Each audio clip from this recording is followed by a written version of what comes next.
Ketinggian, Pak. Ready? Sudah. Sudah, Oke. Ya, siap.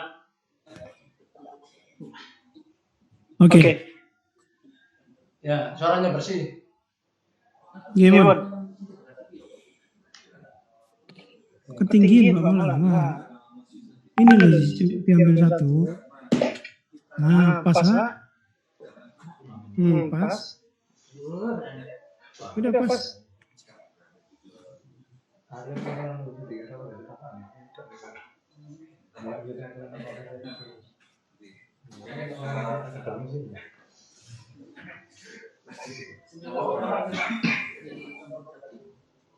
Nanti sampai jam berapa ini?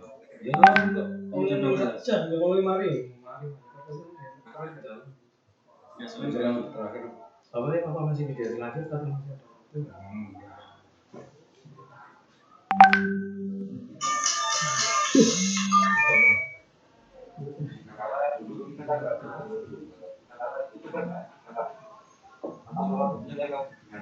Aku buka terus. Mungkin siapa? Ya acara ya.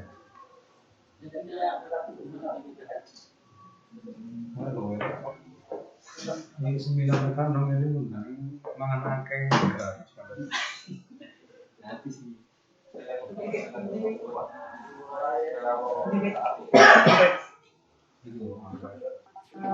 Bagus. Ya, Pak, siap. Langsung mulai saja, nanti di sela-sela itu Bapak masuk. Mulai aja dulu. Oke, siap. Oke. Udah siap atau gimana? Siap. Sudah. Oke. Mulai. Terima kasih.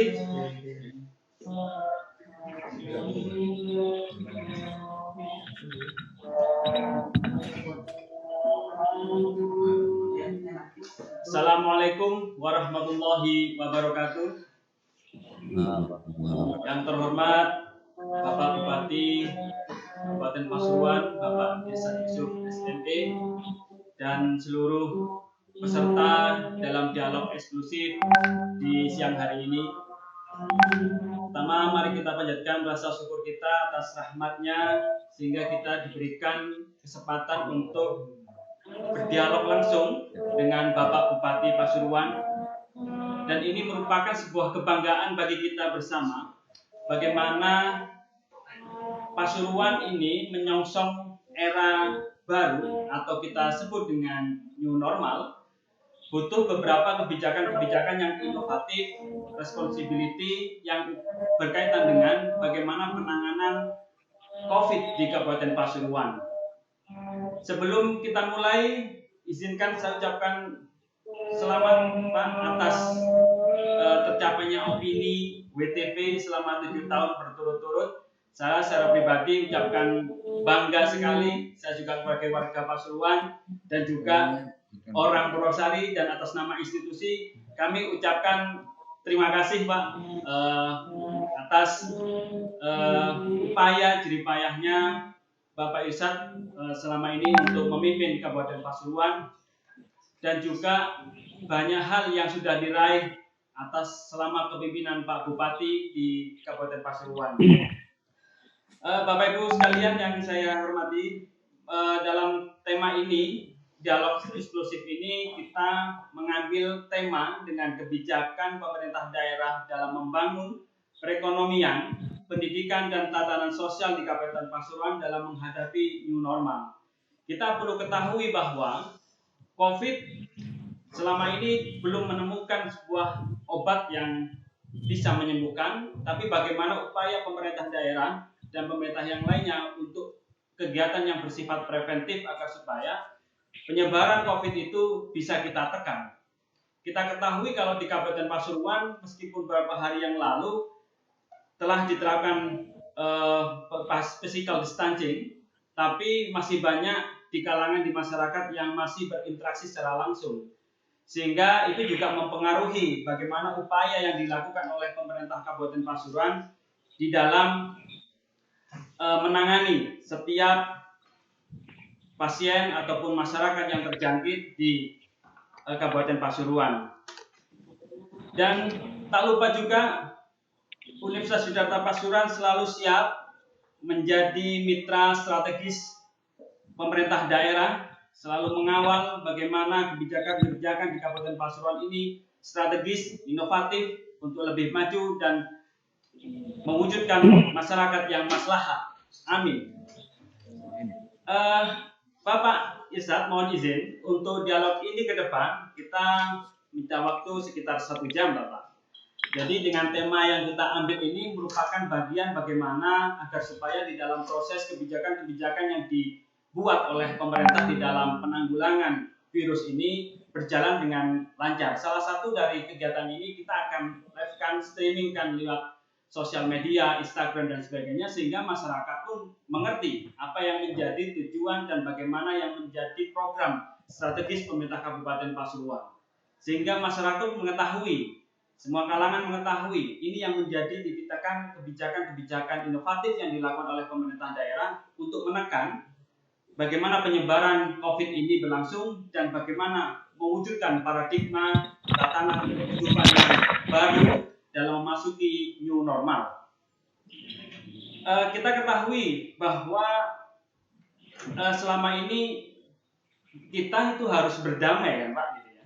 Kita harus berdamai dengan virus, yang artinya kita beradaptasi dengan paradigma dan pola hidup baru dan tatanan pelaksanaan di masyarakat yang cukup lumayan butuh menyesuaikan. Kalau kita mengingat di Kabupaten Pasuruan ini wilayahnya tidak hanya dataran tapi juga pegunungan dan juga ada desa yang terpencil, yang itu juga menjadi permasalahan atau PR bersama bagi kita semuanya agar supaya program kegunaan untuk menanggulangi COVID ini di Kabupaten Pasuruan berjalan lancar. Mungkin bisa kita langsung mengawali, Pak Bupati, kaitannya dengan kebijakan-kebijakan yang dibuat oleh pemerintah, kebijakan inovatif strategis di dalam penanganan COVID ini agar supaya di Pasuruan ini yang permasalahan cukup luar biasa. Artinya kalau kita terapkan PSBB pun itu juga berdampak terhadap ekonomi sektor real di masyarakat. Artinya dalam konteks konsumsi masyarakat juga berpengaruh. Bagaimana kita lihat bersama bahwa banyak perusahaan-perusahaan yang mulai kolaps sehingga terjadi PHK massal. Bagaimana penyesuaian pendidikan, bagaimana sarana prasarana itu harus disiapkan guna memasuki new normal. Bagaimana ekonomi yang dulunya itu banyak sektor UMKM, sebagaimana programnya Pak Bupati dengan Satria Emas, setelah adanya virus ini, maka semuanya mengalami stagnan. Nah, ini dibutuhkan sebuah strategi agar supaya bagaimana new normal baru, era baru di Kabupaten Pasuruan ini lebih produktif, akseleratif, bagaimana upaya-upaya itu dilakukan oleh pemerintah kabupaten. Bapak mungkin bisa memberikan sebuah pandangan bagi kita, apa yang dilakukan selama ini Kabupaten Pasuruan dalam menanggapi new normal, memasuki new normal, menghadapi new normal agar supaya proses penekanan penularan itu tertekan, dikurangi, dan juga bagaimana perekonomian kita terangkat berjalan seperti biasa, yang kita ketuai sektor-sektor pertanian, agraris itu juga menjadi potensi di Kabupaten Pasuruan. Masa tersulit itu menjadi hal yang butuh kita jawab bersama, Pak Irsad. Kemungkinan apa Pak Irsad langkah yang dilakukan pemerintah Kabupaten Pasuruan di dalam persiapan menghadapi new normal ini, Pak? Baik. Bisa didengar suara saya, Pak Agus? Siapa? Bisa. Alhamdulillah, terima kasih sebelumnya. Assalamualaikum warahmatullahi wabarakatuh. Waalaikumsalam. Bismillah, alhamdulillah, salatu wassalamu ala rasulillah, la haula wala quwata illa billah. Yang saya hormati Pak Gustianto dari Fakultas Ilmu Sosial Politik Universitas Yudharta, Pasuruan, tentu beserta seluruh Civitas Akademika, para peserta yang mengikuti kegiatan dialog melalui virtual ini. Sebelumnya saya sampaikan permohonan maaf karena mestinya direncanai jam 10 sampai jam 11. Tapi karena saya baru selesai saja mengikuti kegiatan bersama Komandan Detasemen TNI AU yang kebetulan berada di wilayah Kabupaten Pasuruan, sehingga saya bisa jam 11 tadi. Jam 11 pun juga agak kesulitan untuk bisa nyambung. Dan saya memahami Pak Agus karena undangan panjenengan itu WIB, jadi waktu insya Allah berubah. Ya. Tapi mudah-mudahan tidak mengurangi upaya dan ikhtiar yang kita lakukan bersama-sama. Saya menyampaikan ucapan terima kasih atas nama pribadi dan pemerintah Kabupaten Pasuruan atas kesempatan dan undangan yang disampaikan oleh Fakultas Ilmu Sosial Politik Yudharta. Ini merupakan kesempatan yang luar biasa bagi saya, sehingga paling tidak bisa menyampaikan apa saja yang kita lakukan, dan tentunya pemerintah ini juga berharap terutama kepada Universitas Yudharta tentang konsep-konsep, saran-saran dan masukan yang saya kira semua itu adalah untuk sekali lagi kembali kepada masyarakat Kabupaten Pasuruan. Pada kesempatan ini saya juga sampaikan ucapan terima kasih atas dukungan kerjasama Universitas Yudharta Kabupaten Pasuruan yang terus-menerus bersama pemerintah. Ada Pak Dr. Khairul yang juga selalu kita libatkan dalam, terutama dalam policy atau pengambilan kebijakan saya selaku Bupati Pasuruan. Masukan dan saran saya ucapkan terima kasih yang sebesar-besarnya. Baik Pak Agus dan Bapak Ibu sekalian, saudara sekalian, COVID-19 ini memang menjadi suatu masalah yang mau tidak mau harus dihadapi, terutama oleh pemerintah daerah dan saya khususnya selaku Bupati Pasuruan maupun sebagai Ketua Tim Gugus Tugas Percepatan Penanganan COVID di Kabupaten Pasuruan. Yang ini tadi di pengantarnya Pak Agus sudah menyampaikan bahwa ya pandemi COVID-19 Corona ini tidak hanya di Indonesia, di seluruh dunia juga sama ya. Nah, saya ingin menyampaikan khusus yang di Kabupaten Pasuruan. Bagaimana yang kita ketahui, Kabupaten Pasuruan ini saat ini terakhir 200 lebih ya masyarakat kita yang terkonfirmasi positif COVID-19. Tetapi 200 lebih itu pun juga ada yang sembuh, sudah ada yang yang meninggal juga ada ya, sama halnya dengan kabupaten kota lain, dan akumulasi data 200 sekian ini adalah data masyarakat yang kebetulan ber-KTP ya. Ini sudah dikoreksi oleh provinsi, selanjutnya data itu yang sekarang nanti datanya yang kita sampaikan adalah yang berdomisili. Tapi sehingga kalau ada masyarakat kita yang terkonfirmasi positif, kemudian mereka adalah ber-KTP Kabupaten Pasuruan, tapi domisilinya di Gresik misalnya, mereka tercatat di kita.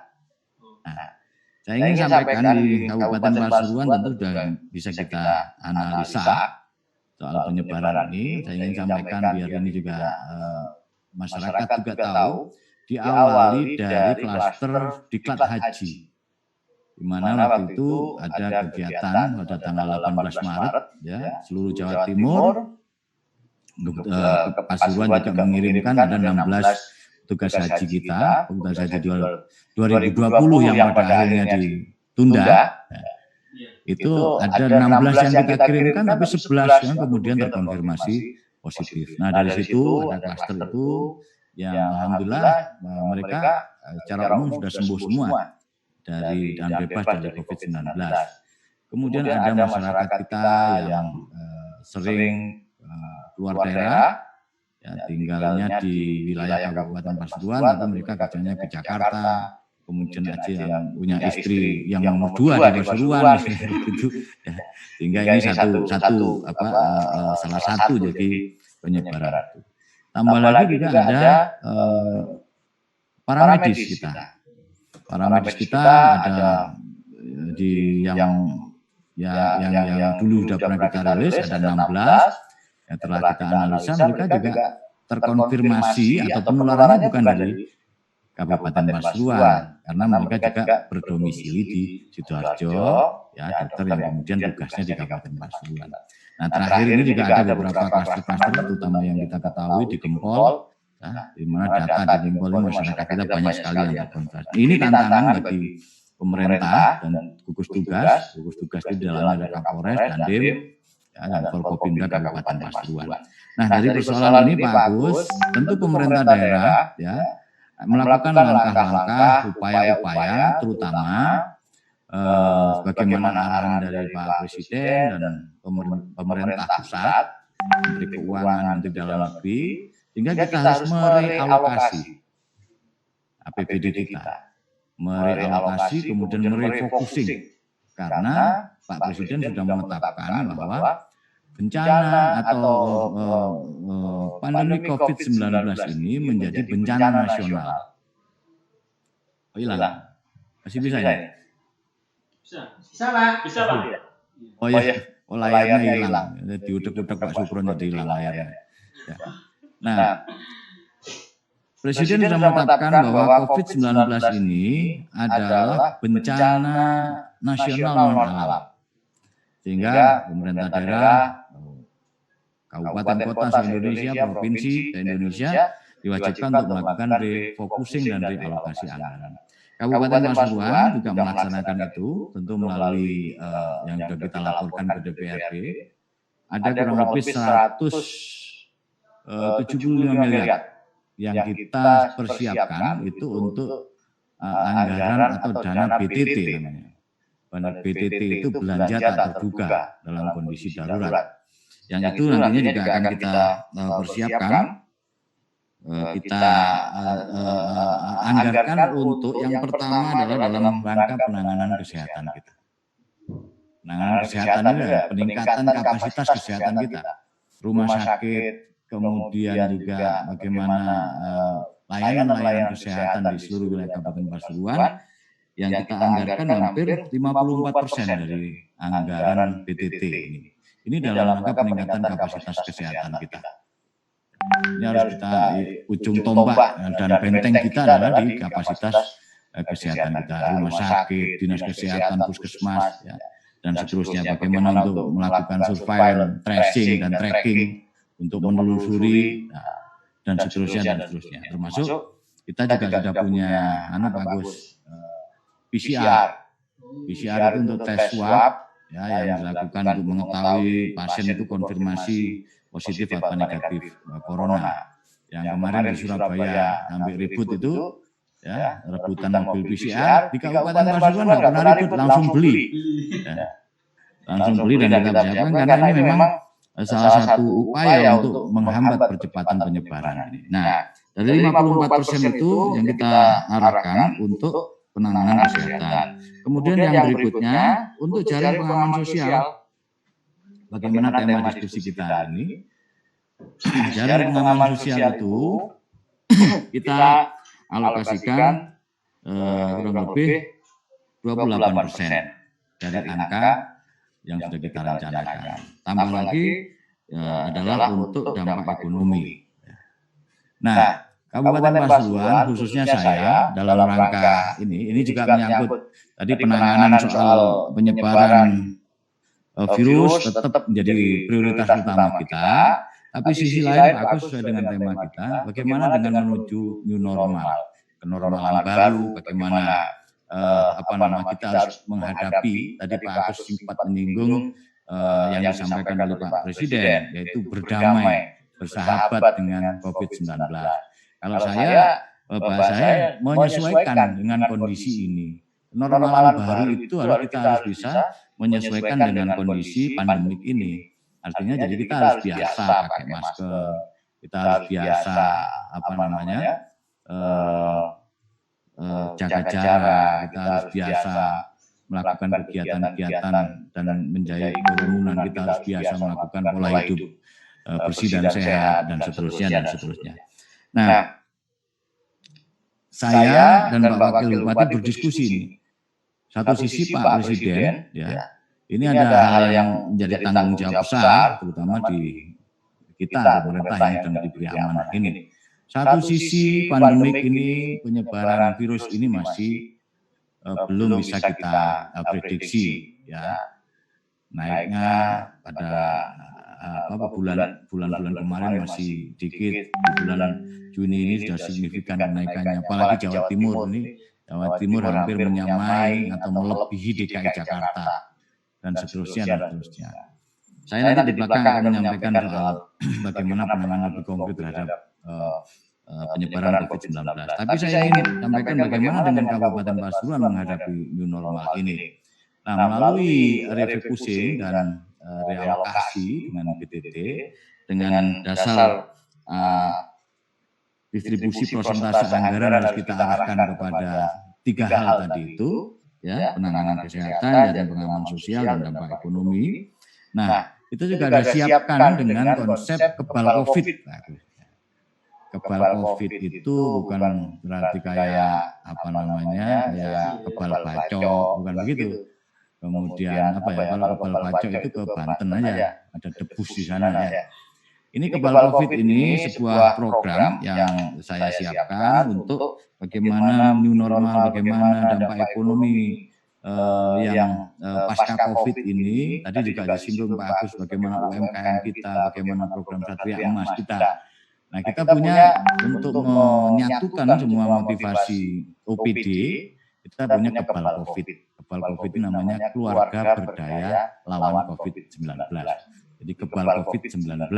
Itu tagline aja, tapi bagaimana kita bisa memberikan stimulus ekonomi, kemudian di sektor pendidikan bagaimana, kemudian di sektor soal tatanan sosial bagaimana, dan seterusnya.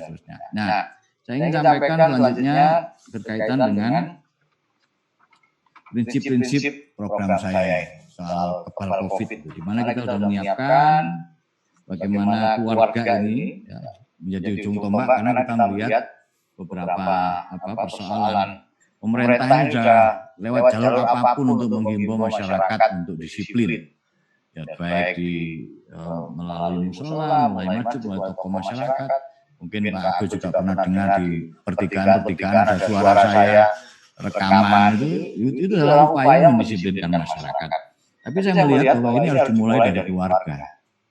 Harus dimulai dari sebuah keluarga, bagaimana orang tua mendidik anaknya. Kadang-kadang sebaliknya anaknya yang mengingatkan orang tua, misalnya soal hal kecil aja, soal penggunaan masker dan sebagainya. Nah, kemudian saya mencoba kebal COVID ini dengan tidak meninggalkan beberapa fokus program-program prioritas yang sudah saya susun. Bagaimana Satria Emas itu lebih optimal dengan kebal COVID ini. Nah, kita sedang siapkan program-program itu, hingga ada beberapa strategi. Ya, saya ingin ulas soal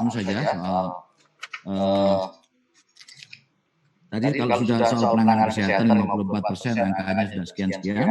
Nah, sekarang saya soal pemulihan ekonomi dengan program kebal COVID ini. Saya punya konsep begini, Pak. Dalam rangka pemulihan ekonomi ini kita harus memberikan kemudahan, ya, atau bisa kita sebut dengan stimulus ekonomi bagi masyarakat Kabupaten Pasuruan. Mulai dari pembebasan pajak, misalnya, kemudian pembebasan retribusi, ya, dan beberapa bantuan-bantuan di sektor ekonomi produktif. Saya punya konsep begini aja.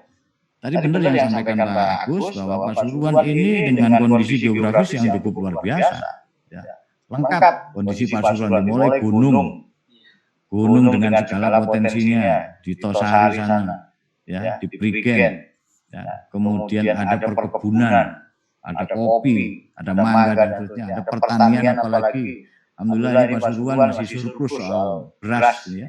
Kita salah satu penyangga di Jawa Timur. Jadi kalau misalnya stok pangan atau beras di Pasuruan ini untuk mencukupi kebutuhan masyarakat Pasuruan ini masih mencukupi, malah kita bisa lebih bisa mensuplai kabupaten kota lain, hingga surplus kita hampir 250.000 ton dari beras dari Kabupaten Pasuruan. Nah, sektor-sektor ini yang nantinya akan lebih kita tekankan, terutama dalam rangka memberikan stimulus ekonomi tadi, baik berupa pupuk untuk para petani kita, suplai bibit ya untuk petani kita, untuk perikanan, untuk pertanian ataupun hal-hal yang lain untuk meningkatkan produktivitas petani kita. Kemudian yang berikutnya, nah kita punya bagaimana masyarakat Pasuruan ini atau katakan Pasuruan ini bisa dan mampu mencukupi kebutuhan dasarnya, ya. Hingga ada petani kita ada, beras kita ada, kemudian sayur kita ada, kebutuhan-kebutuhan yang lain ada. Tapi bagaimana perputaran uang di Kabupaten Pasuruan yang bulat di Kabupaten Pasuruan.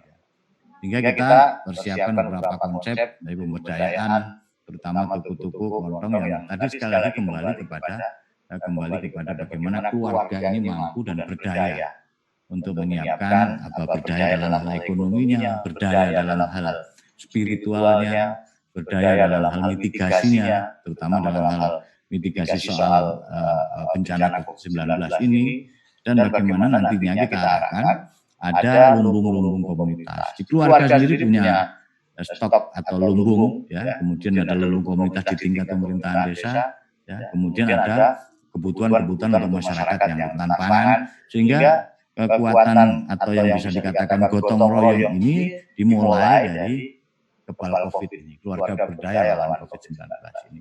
Ini penting, harus kita ambil dengan adanya corona dan COVID ini harus kita ambil hikmahnya. Bagaimana kegotong royongan, kebersamaan ini harus kita bangun mulai dari sekarang. Nah, ini sama berkaitan dengan pemulihan ekonomi, kita punya keinginan bahwa tetap muter aja di Kabupaten Pasuruan, ada keluarga, ada petani, kemudian ada tengkulak, juga ada pabrik seleb, ada distributor, ada pasar grosir, ya. Kemudian ke toko kelontong, ya, toko kelontong kembali dibeli oleh masyarakat, sehingga muter aja. Ya. Kemudian juga kita persiapkan ini ada hubungannya dengan Satria Emas, bagaimana ke depan ini harus lebih dioptimalkan lagi. Koperasi-koperasi atau toko-toko modern, ya, seperti Maslahat Mart, ya, yang basisnya adalah dari masyarakat atau kelompok-kelompok masyarakat itu sendiri. Nah, dalam rangka pemulihan ekonomi kita sudah siapkan dan diikuti dengan kebijakan anggaran itu bagus. Kita sedang memilah-milah, mempersiapkan bagaimana para petani kita, bagaimana para pekebun kita, ya. Nanti kita atur juga distribusinya yang seperti gambar yang saya sampaikan ini, yang sekali lagi pada akhirnya mereka kembali, ya, ke masyarakat kita. Sehingga kita harapkan nanti ada di program saya itu Gerakan Yuk Nonggo. Ya. Gerakan Yuk Nonggo itu harapannya masyarakat di lingkungan itu belinya di tetangganya. Jadi nggak usah jauh-jauh karena di situ nanti akan ada perputaran uang yang tidak terlalu jauh, sehingga saling subsidi, saling di lingkungannya itu ada toko kelontong atau toko peracangan, yang beli adalah dari masyarakat dan lingkungan sekitar situ saja. Nah, yang berikutnya Pak Agus, kita juga sudah siapkan beberapa langkah-langkah yang konkret, ya, baik buffer policy, ya, yang sudah kita siapkan beberapa kebijakan-kebijakan penyangga, ya, yang sudah kita susun demikian rupa. Saya ambil contoh di soal human capital. Bagaimana sekali lagi soal keluarga, soal pendidikan, karakter yang berbasis keluarga. Ini kebetulan juga ada fokus pembangunan saya di tahun pertama. Ini adalah pendidikan berbasis karakter berbasis keluarga. Kita melihat bahwa pendidikan sebaik apapun ini harus dimulai dari keluarga. Sehingga dengan kondisi COVID-19 ini, maka di program kebal COVID-19, keluarga berdaya lawan COVID-19 ini juga akan kita tekankan lagi, kita persiapkan lagi bagaimana pendidikan dalam melalui jaringan, kemudian parenting education, ya, dan hal-hal yang lain, terutama yang berdaya dalam hal spiritual. Kita akan sudah mulai dengan hataman daring, ya, daya spiritual kita mulai dari keluarga, ya, kita nanti guru di sekolah-sekolah itu kita harapkan juga memfasilitasi paling tidak dengan mereka masih belajar di rumah, tapi bisa memanfaatkan teknologi untuk bisa melakukan gerakan mengaji, tapi tetap dipantau oleh gurunya. Nah, Jumat ini saya akan memulai dalam kurun waktu 1 jam saja, terutama di seluruh kantor-kantor dinas-dinas dan camat di wilayah pemerintah Kabupaten Pasuruan. Kita akan khotmil Quran melalui daring dan akan kita pantau jam 7 sampai jam 8 saja. Nanti hari Jumat akan kita lakukan seperti itu. Nah, ini salah satu upaya kita agar dalam sisi lain masyarakat ini, keluarga ini berdaya dalam hal daya spiritualnya ini adalah masih tetap kita jaga. Nah, kemudian diikuti juga dengan beberapa program, artinya program-program yang sebenarnya sudah saya susun dalam RPJMD 2018-2023, kita reorientasi dan kita sesuaikan dengan kondisi COVID ini, yang kemudian ada program kebal COVID, tapi penekanan seperti pendidikan karakter berbasis keluarga, kegiatan-kegiatan keterampilan hidup, life skill yang kita arahkan untuk pemuda, untuk santri, untuk perempuan. Nah, itu akan kita review, kita orientasi dengan metodenya saja, tapi tanpa mengurangi tujuan dari program-program yang sudah kita susun dari awal. Nah, yang berikutnya Pak Agus dan Bapak Ibu sekalian, langkah-langkah ini tentu tidak bisa kita laksanakan sendiri, maka butuh dukungan dari semua pihak, terutama dalam hal implementasi dan penyadaran kepada masyarakat berkaitan dengan new normal. Nah, sekarang berkaitan dengan new normal. Di sektor pendidikan, kita sudah berupaya, ya. Tadi Pak Aku menyampaikan new normal itu yang bersahabat dengan atau berdamai dengan COVID-19 itu yang bagaimana? Maka saya harus menyambut itu dengan menyusun beberapa SOP ya, per sektor. Ya. Pertama yang kemarin kita mulai dari pesantren. Pesantren ini di Kabupaten Pasuruan jumlahnya cukup luar biasa. Kemarin kita data kita hitung hampir kurang lebih 100.000 santri yang menempuh pendidikan di wilayah Kabupaten Pasuruan, termasuk yang ada di Universitas Siddhartha yang ada di Ngalah.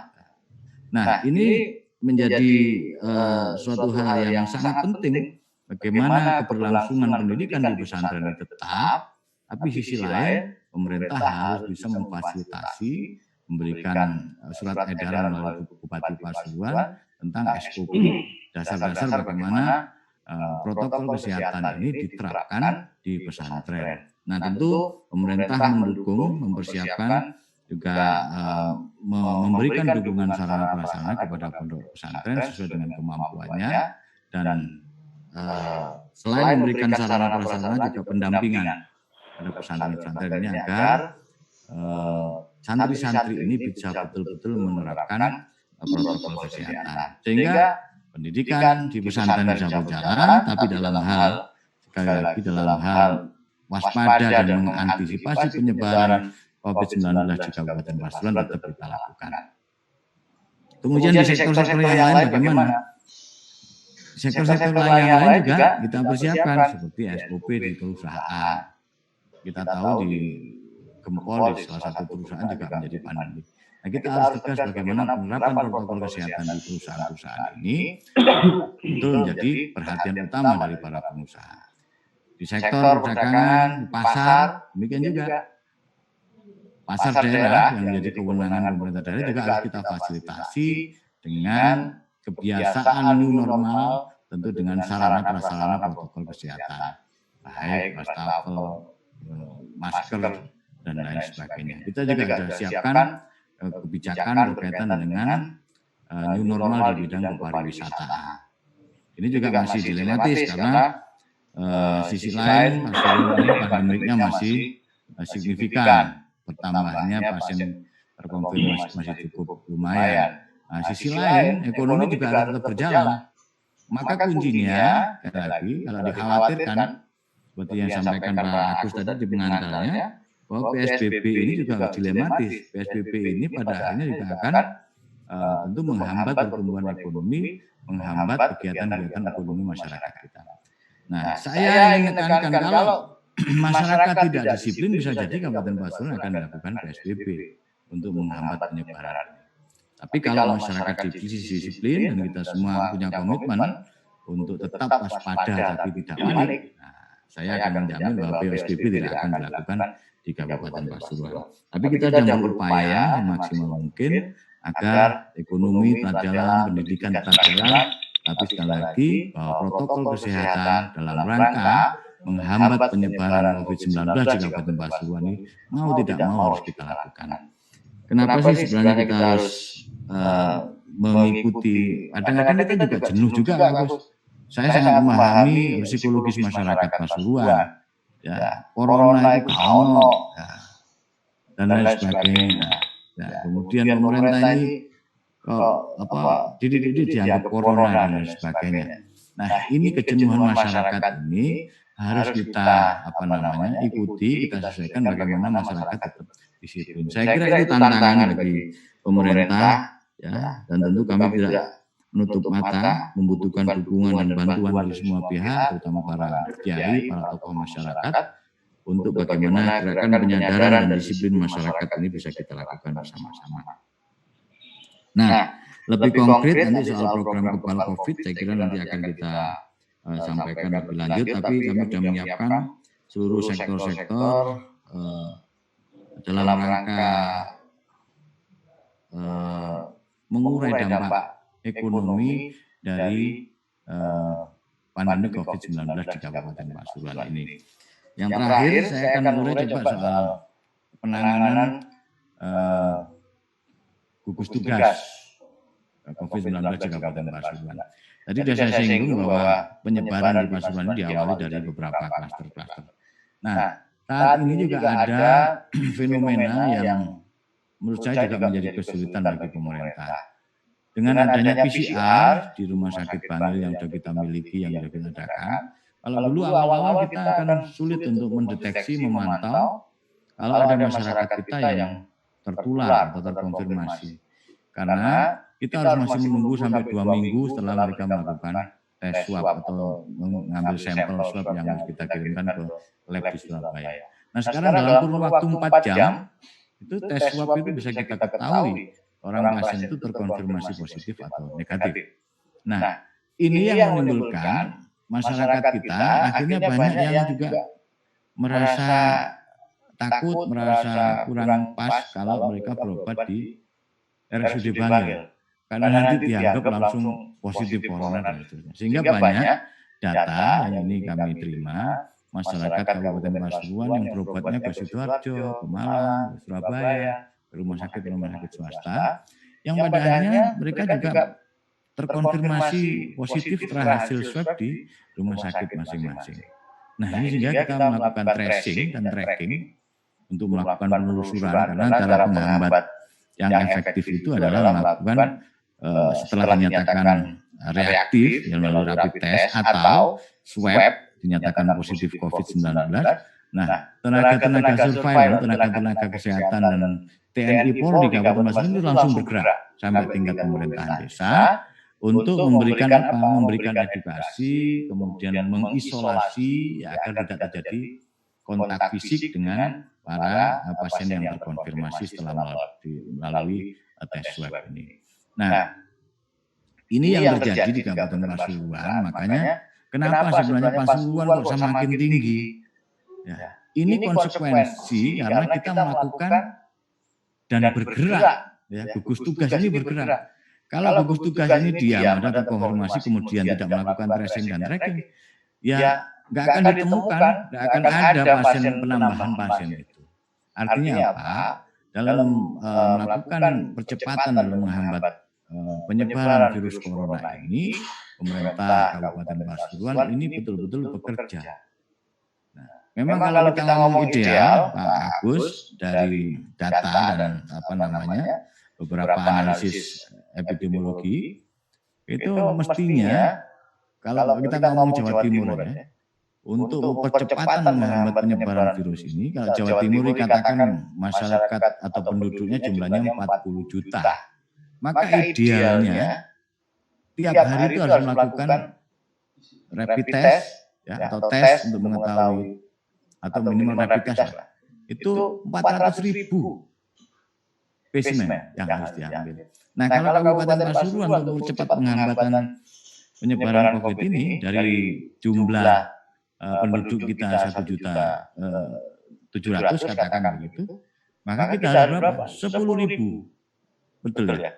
10.000 kurang lebih 10.700 tiap hari untuk ngambil sampel ini. Itu dalam rangka percepatan. Itu adalah idealnya dalam menghambat. Kenapa Beijing yang kita lihat di berita-berita, Beijing itu melakukan rapid test 1 juta per hari. 1 juta per hari baru kemudian ditemukan 6 atau 7 penduduknya yang reaktif. Nah, itulah yang kemudian diisolasi, kemudian itulah yang kemudian dikarantina, kemudian itulah yang diobati sehingga menghambat penyebaran. Sementara di Jawa Timur, kebijakan-kebijakan yang ini yang saya hadapi, Pak. Meningkatnya pasien terkonfirmasi positif di Kabupaten Pasuruan sebelumnya kan standar saja. Mungkin kita di jauh di bawah kabupaten kota yang lain yang di Jawa Timur. Tapi pasca pelonggaran PSBB Sidoarjo dan Surabaya dan Gresik, ini banyak sekali gitu masyarakat kita yang akhirnya terkonfirmasi positif. Satu. Yang kedua, buktinya setelah Lebaran juga begitu. Salah satu klaster di Gempol, itu juga awalnya penyebarannya dari kabupaten dan kota lain yang pandemik di Jawa Timur ini. Tapi kita tidak boleh saling menyalahkan, karena memang kondisi negara kita, kondisi di pemerintahan, di sistem pemerintahan di Indonesia ya seperti itu. Kembali lagi, Bu Gubernur, Pak Presiden, Menteri menyampaikan new normal ini, silakan pemerintah akan membuka wisata. Ya. Saya juga khawatir kok mau buka, ternyata ada koreksi. Ya bisa yang buka di zona hijau dan kuning. Zona hijau dan kuning kemudian yang lain mengatakan pada akhirnya dikembalikan kepada kepala daerah.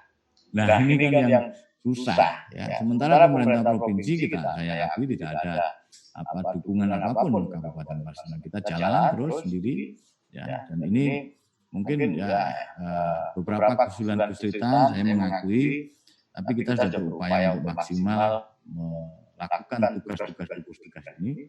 Nah, Pak Agus catatannya kalau kita diam, gugus tugas ini diam dan tidak melakukan tindak lanjut dari penyebaran ini, saya jamin nggak akan ada tambahan lagi, Mas. Tidak ada tambahan lagi karena kita diam di jarno gitu kan. Nah, karena kita lakukan tracking, kemudian kita karantina. Saya kira itu Pak Agus, kebijakan-kebijakan sosial sedikit saya singgung saja.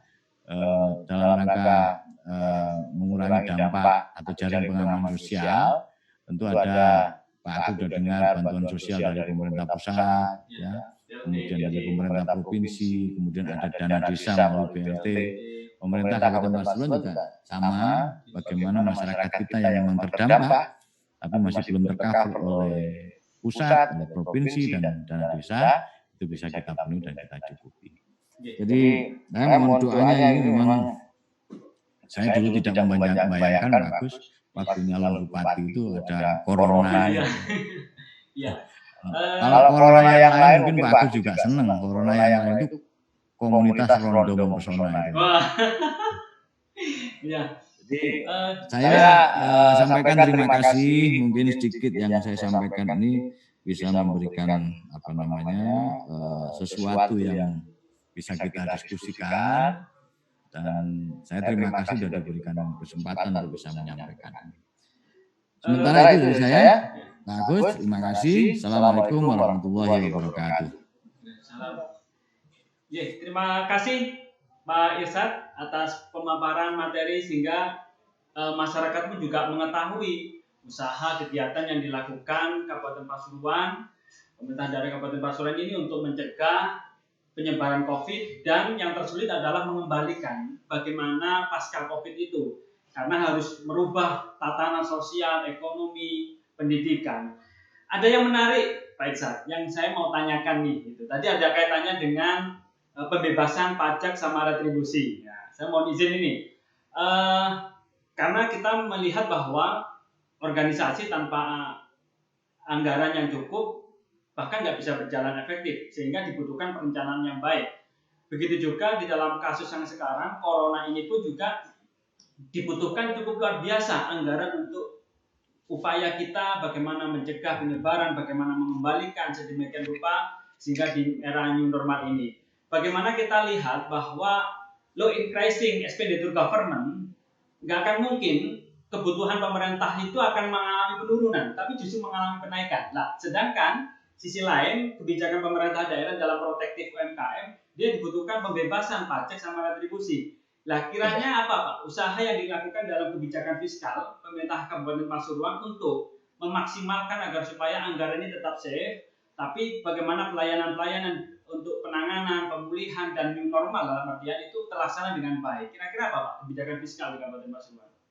Ya, jadi ini sebenarnya sama yang dilakukan oleh pemerintah pusat. Ya, bagaimana sistem pemerintahan kita, ya ada pemerintah pusat, ada provinsi, ada pemerintah Kabupaten Pasuruan, ya, yang mereka tentu memiliki kewenangan-kewenangan dalam hal di sektor pendapatan pemerintah. Ya. Kalau di negara kita kan sudah jelas pendapatannya dari sektor-sektor. Di Kabupaten Pasuruan tentu kita akan memberikan support dalam dampak COVID-19 itu sesuai dengan kewenangan kita, yaitu berupa pajak dan retribusi yang diterima oleh pemerintah Kabupaten Pasuruan. Tetapi konsekuensinya bagus, tentu ini akan mengurangi dari pendapatan kita. Ya kan? Nah, ini sudah terjadi. Sementara pendapatan daerah, pendapatan pemerintah Kabupaten Pasuruan itu hampir 78% itu mengandalkan anggaran dari pusat. Makanya ya kita nggak bisa lepas dari pemerintah pusat. Makanya kita diperintah untuk melakukan realokasi, refocusing, ya program saya yang dulu saya sudah siapkan untuk membangun ini, membangun TPQ, membangun madrasah diniyah, mendukung sarana prasarana peribadatan dan lain sebagainya. Mau tidak mau harus kita alihkan untuk penanganan COVID ini.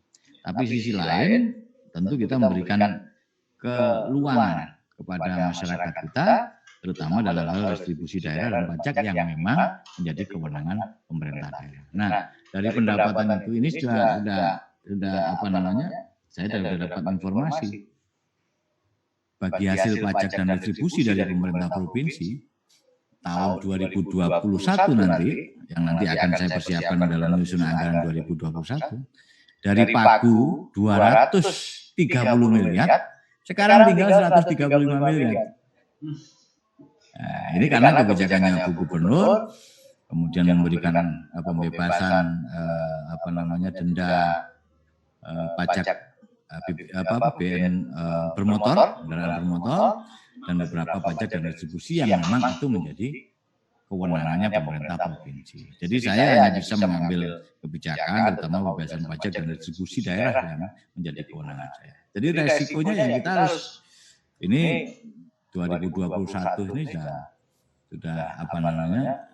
Saya harus konsentrasi lagi bagaimana mendahulukan yang prioritas. Udah kita anggarannya cuma segini Pak. Cita-cita saya anggarannya cuma 500, cita-cita saya menghabiskan 1.000 misalnya. Ini yang harus butuh pemikiran dan pemahaman dari seluruh masyarakat Kabupaten Pasuruan. Begitu Pak. Ya, iya Pak. Kalau kita lihat selama ini banyak private sector yang juga memberikan bantuan terhadap pencegahan, misalnya tindakan pencegahan penyebaran COVID. Ada beberapa yang membuat masker dan sebagainya. Kemungkinan Pak, itu bisa nggak itu dibuat sebuah sinergisitas agar supaya beban yang ditanggung oleh pemerintah itu bisa di-share dengan private sector dalam artian bagaimana mempercepat konteks pencegahan penyebaran, kemudian bagaimana meningkatkan perekonomian dan sebagainya. Karena kalau kita lihat dari beberapa aspek dalam tema ini kan kita bicara pendidikan, ekonomi, sama tatanan sosial. Pendidikan pun tidak mungkin serta-merta mudah karena bicara tentang e-learning ataupun pembelajaran via daring dan sebagainya. Karena saya juga kebetulan juga melihat di tempat saya orang tua justru stres karena harus menjadi guru dan mentori dengan online dan tidak paham dengan itu. Nah, ini kan juga harus diantisipasi oleh pemerintah daerah dalam hal buffer policy, bagaimana agar supaya kebijakan yang itu bagus tapi applied di tingkatan masyarakat dan masyarakat dipahami, Pak. Ya, betul. Jadi pelibatan private sector, terutama kita bersyukur di Pasuruan ini perhatian dari dunia usaha juga cukup lumayan. Nah, sampai ada satu PCR kita yang didukung salah satu perusahaan di Kabupaten Pasuruan.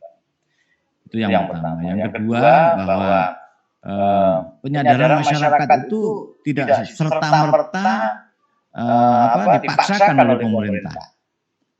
Ya, kita harus memaksa, tapi juga sisi lain harus memfasilitasi. Kan begitu? Ya, kebijakan pemerintah bagus apapun dipaksa, tapi masyarakat nggak mampu. Ini sama halnya sebenarnya katakan Pak Agus. Kita maksa untuk belajar di rumah, macam-macam tanpa ada stimulus, ada perhatian pemerintah soal bagaimana teknologinya, bagaimana orang tua yang belum paham soal IT. Nah, kita sekarang dengan COVID ini menjadi sedikit cerdas pemerintah Kabupaten Pasuruan ini. Kalau dulu dipaksakan untuk bagaimana menuju Pasuruan satu data atau bagaimana memanfaatkan IT, kita seperti ini kan awalnya ya saya akui sendiri kepala dinas saya susah untuk bisa melakukan seperti ini. Tapi kadang-kadang kalau kita terpaksa karena wis kadung wis terpaksa nggak bisa lupa, akhirnya ternyata bisa. Sama halnya dengan kondisi pendidikan kita yang menuju new normal. Saya sudah siapkan program juga ke depan ini bagaimana pemerintah memfasilitasi soal anak-anak kita yang belajar di rumah itu harus kita fasilitasi di seluruh wilayah di Kabupaten Pasuruan. Ini mereka tidak kesulitan dalam belajar daring.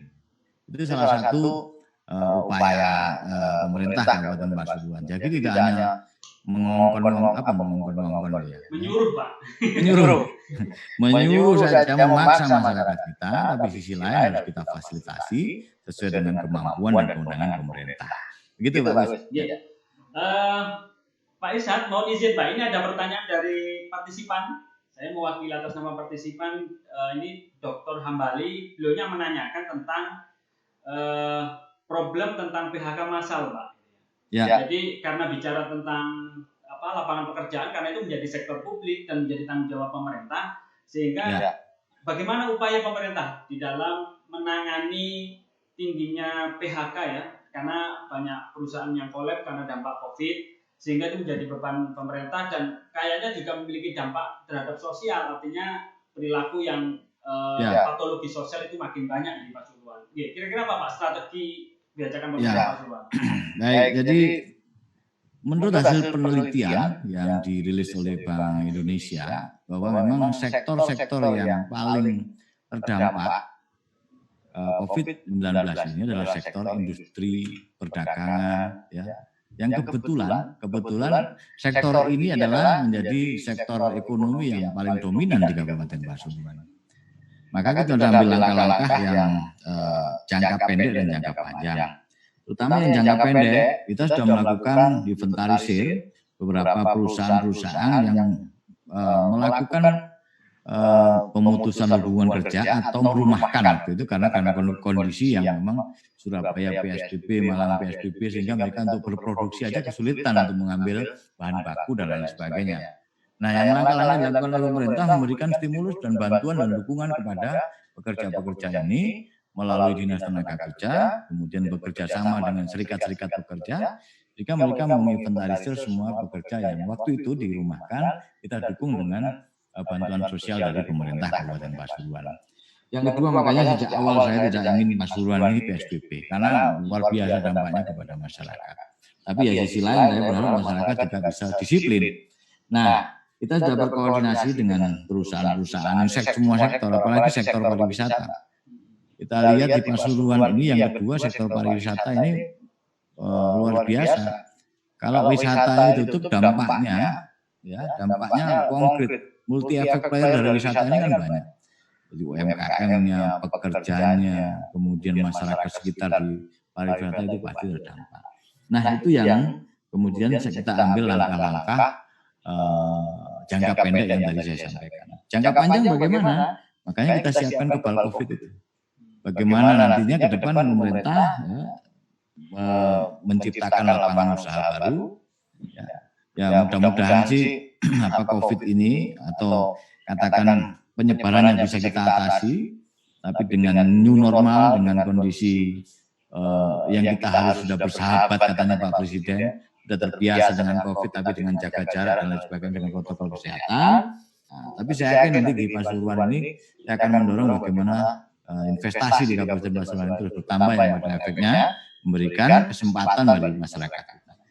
Saya sempat bersyukur kemarin Pak Agus karena di tahun 2019 indikator makroekonomi kita luar biasa. Tingkat kemiskinan kita sudah sampai di bawah rata-rata Jawa Timur. 2019 kemarin kita sudah 8,68. Itu kita terendah kedua setelah Banyuwangi. Banyuwangi itu 7, sekian. Di Jawa Timur.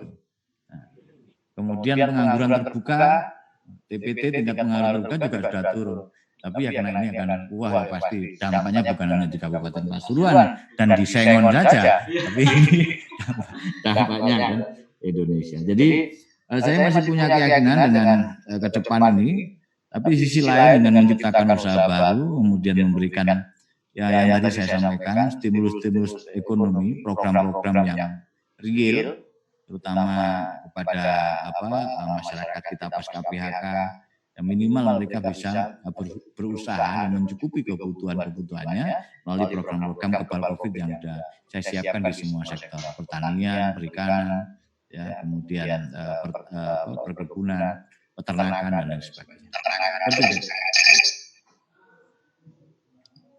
Ya, Pak Irsad. Ya, oke. Ya, ini ada pertanyaan lagi Pak ini. Ini dari Weni Manilianti. Dari Malang ini kayaknya. Ya, beliaunya menanyakan karena Bapak tadi memaparkan ada e-commerce gitu ya. Jadi karena sekarang itu sudah menjadi tuntutan kita untuk familiar dengan teknologi. Bahkan apa-apa Pak ya, apapun sudah di-IT-kan sekarang. Belajar, pemasaran dan sebagainya sudah di-IT-kan. Nah, ini mau menanyakan tentang kondisi exciting yang selama ini mungkin katanya dengan pemasaran produk Satria Emas ataupun yang sudah digagas dengan e-commerce. Excitingnya bagaimana Pak? Apakah sudah memakai IT ataukah masih dalam konseptual dalam proses distribusi itu, dalam pemasaran produk hasil UMKM yang di Pasuruan itu? Ya, tadi saya sampaikan. Kadang-kadang kita dengan musibah COVID ini akhirnya harus dengan terpaksa berinovasi. Nah, pemerintah akan memfasilitasi itu, bagaimana pemasaran secara online dan itu bekerja sama dengan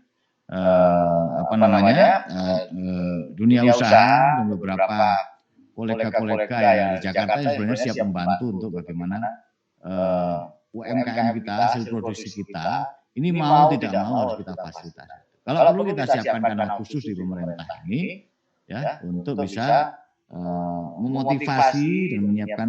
Memang saya akui di program Satria Emas itu yang kita masih belum optimalkan adalah pemasaran secara online. Sementara ini ya sifatnya mereka kita fasilitasi dalam program Satria Emas itu. Saya masih makanya saya butuh masukan dan saran untuk memaksimalkan semua upaya-upaya yang sudah dilakukan oleh pemerintah. Begitu Pak Agus. Terima kasih. Ini ada lagi Pak, ini dari saudari Tiftah ini. Ini dia menanyakan. Satu lagi Pak ya. Izin minum dulu Pak Agus. Ya.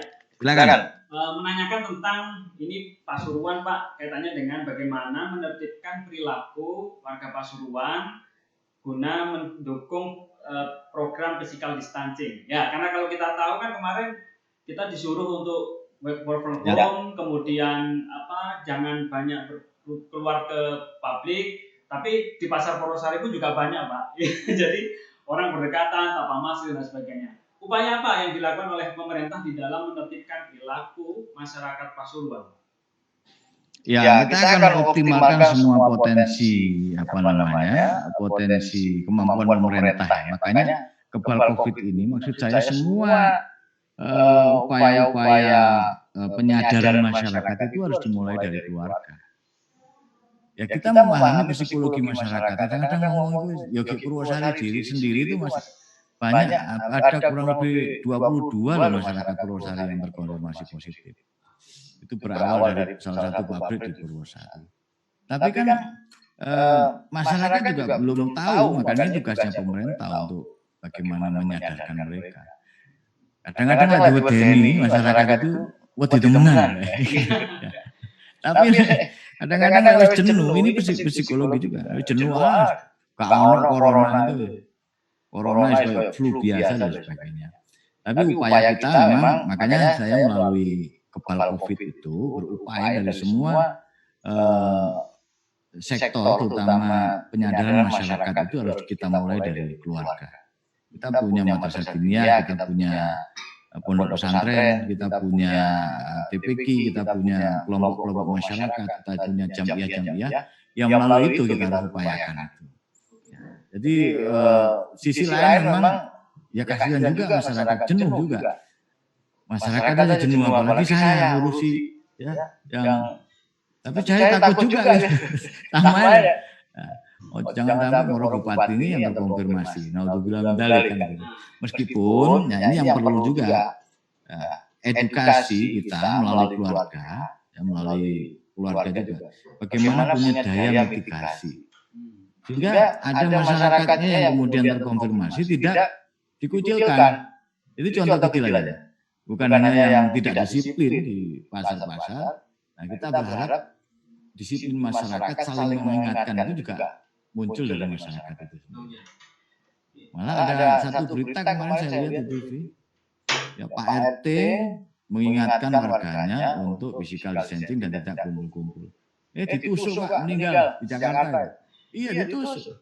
Nah ini jangan sampai di Pasuruan ini seperti ini. Maka tantangannya sekali lagi bagaimana saya kembali pada program saya pendidikan karakter berbasis keluarga pendidikan harus dimulai dari keluarga ini mau tidak mau dalam kondisi apapun menjadi prioritas utama. Begitu. Satu lagi Pak, mohon izin satu lagi karena ini katanya dengan surat edaran ya yang menarik surat edaran katanya dengan sarana prasarana ya SOP bahasanya itu.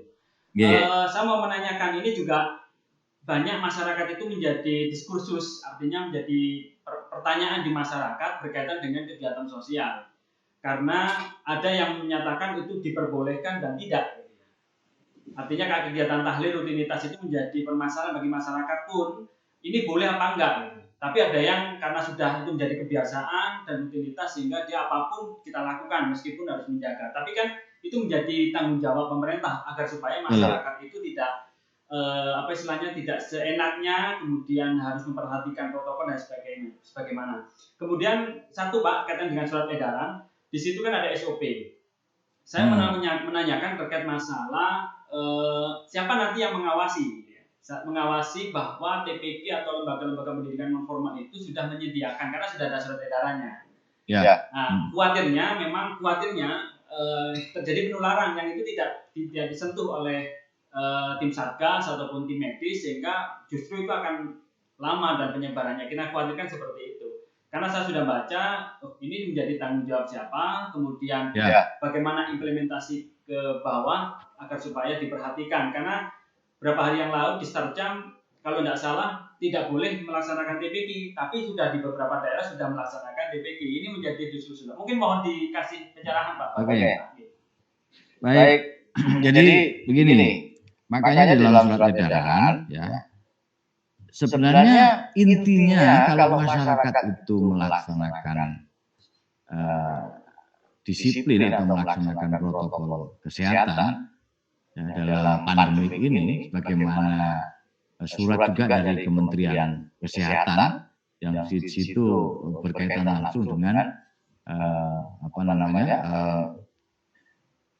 protokol kesehatan dalam rangka new normal di tengah masyarakat, baik sarana prasarana umum dan lain sebagainya. Itu sebenarnya kalau mereka bisa melaksanakan dan menerapkan protokol kesehatan dengan tepat dan ketat, itu tidak ada masalah. Makanya ini Pak Agus, pemerintah ini harus melakukan itu. Saya harus melakukan itu, membuat surat edaran. Karena kalau enggak nanti misalnya ada ada autofilan dalil, ada penyebaran, dianggap pemerintah melakukan pembiaran, salah lagi, salah mana pemerintah. Nah, sisi lain makanya ada tahapan bagus di Pasuruan itu jelas. Tahapan-tahapan yang pertama, ya tentu sekali lagi kembali kepada masyarakat. Tahapan pertama kita lakukan sosialisasi bahwa ini ada surat edaran. Yang kedua simulasi. Simulasi ini akan kita coba. Simulasi kita coba di situ. Nah, siapa yang mengawasi? Ada gugus tugas kecamatan, ada gugus tugas desa.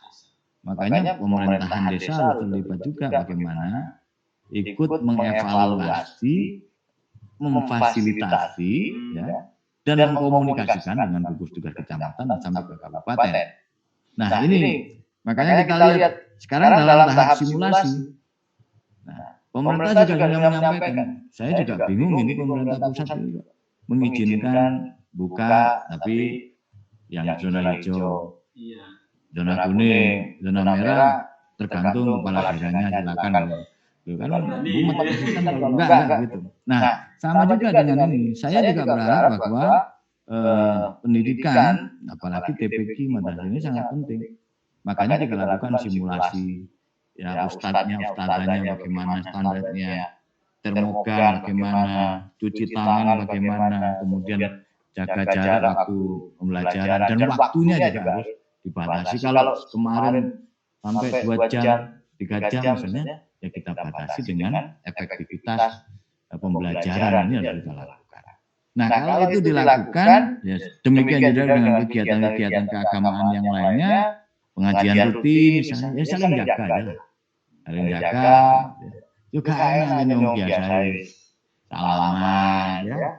Kemudian sudah ngumpul, apalagi kalau santri itu kalau mayoran bareng-bareng kan begitu, Pak.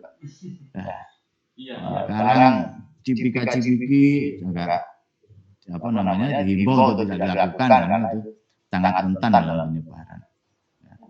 Sebenarnya ya enak kasih salaman bagus pakai isyarat ini tapi ikhlas gitu. Ya.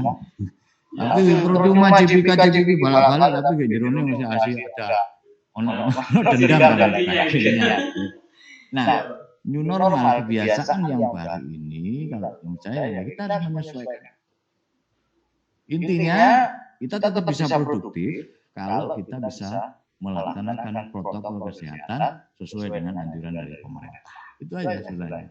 Tahlilan ya oke, tahlilan ya, tapi tetap jaga jarak. Satu lagi yang sebenarnya yang kayak saya bagus ya. Saya sebenarnya kadang-kadang enggak punya apa pertimbangan apa-apa. Tapi sisi lain saya menjaga orang tua saya, ibu saya yang sudah sepuh, yang apa sudah rentan ya. Makanya ya saya kepingin saya anak sopo sing gak kepingin sowan ibuke njaluk donga. Ya kan? Nah, tapi saya harus melakukan mboten sowan, mboten salam karena belum tahu kalau saya yang bawa virus karena sudah menerapkan pola. Maksudnya kajian pola kemana-mana kajian pola. Jadi itu yang saya kira menjadi kebiasaan dan kenormalan baru itu seperti itu. Kalau masyarakat kita melakukan protokol kesehatan, saya kira tidak ada masalah. Apalagi kalau di pondok pesantren. Pondok pesantren sebenarnya isolasi mandiri selama tidak ada dari luar. Ya, kalau di pondok pesantren makanya di SOP penerimaan santri baru di pondok pesantren, pemerintah mengawal, memberikan fasilitas hand sanitizer, memberikan vitamin, memberikan masker dan lain sebagainya, hal yang menjadi kewenangan pemerintah kita siapkan. Nah yang di pemerintahan desa kita harapkan juga nantinya menjadi gugus tugas di desa, bagaimana TPQ, bagaimana madrasah diniyah. Itu yang mereka yang mengevaluasi. Seperti itu Pak. Ya. Terima kasih Pak Irsyad atas waktunya karena sudah 1 jam lebih. Jadi semoga apa yang dibuat kebijakan oleh pemerintah itu berjalan dengan baik dan lancar dan semoga Pasuruan ini terjaga dari virus dan bala apapun. Untuk semuanya Pak Irsyad, closing statement-nya jenengan karena nanti diviralkan Pak agar supaya masyarakat mengetahui dengan seksama apa yang menjadi tujuan program inovatif kebijakan pemerintah daerah. Ada satu closing statement Pak bahwa agar supaya apa untuk menghadapi new normal ini bagi kita semua Pak. Ya. Baik Pak Agus, terima kasih. Jadi intinya dalam menghadapi new normal ini, yang pertama kita harus disiplin di dalam menerapkan protokol kesehatan. Semua orang nggak ingin, semua orang tidak tahu dan menginginkan adanya virus corona, terutama di Kabupaten Pasuruan. Maka ayo kita sambut normal baru, kita harus tetap waspada, tapi tidak panik, juga sekali lagi disiplin. Disiplin, kita jaga kita sendiri, diri kita sendiri, jaga keluarga kita, ya, dan jaga semua saudara-saudara kita.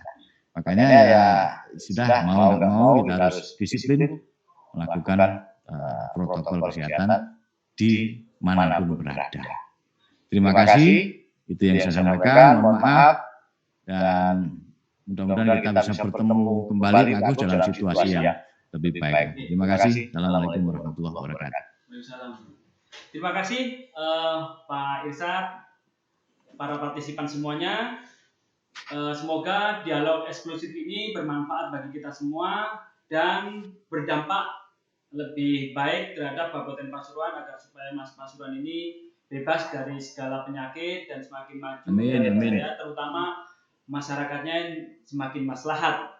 Saya akhir kata, saya atas nama Lembaga Universitas Yudhata Pasuruan ucapkan terima kasih Pak Bupati dan mohon maaf apabila selama dialog interaktif ini ada kurang dan lebihnya, saya mohon maaf. Atas nama Universitas Yudhata Pasuruan sekali lagi saya ucapkan terima kasih. Assalamualaikum warahmatullahi wabarakatuh. Waalaikumsalam warahmatullahi wabarakatuh. Alhamdulillah.